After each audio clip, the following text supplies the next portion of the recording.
Hello and welcome to a CFMEU News Update. My name is Emily Barker.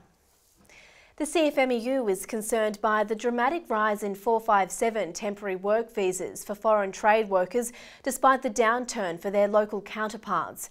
National President Tony Ma said the union is calling for a temporary freeze on the use of 457s in the construction industry after the latest figures revealed a shocking 57% increase in approvals.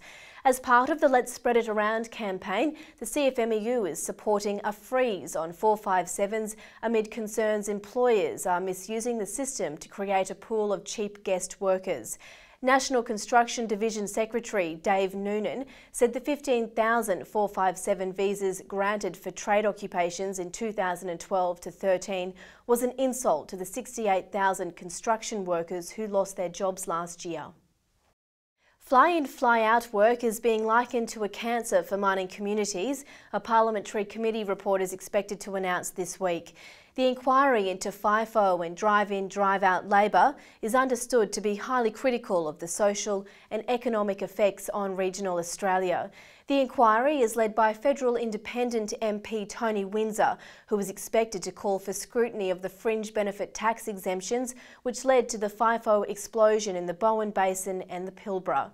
The CFMEU's submission to the inquiry recognised the severe impacts on communities and called for mining companies to restrict the use of FIFO ahead of permanent residential workers.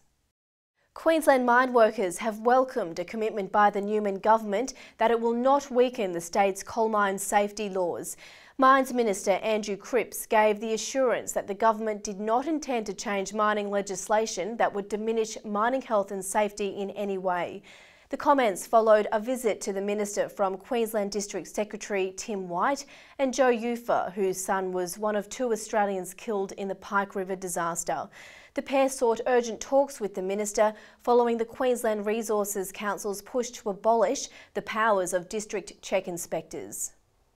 Still on the subject of safety, BHP has been convicted over the death of a worker at a Port Hedland site in 2008.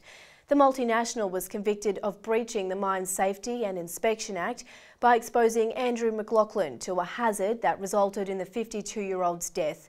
The magistrate found BHP failed to provide instruction and supervision when the father of 3 was crushed under a scissor lift.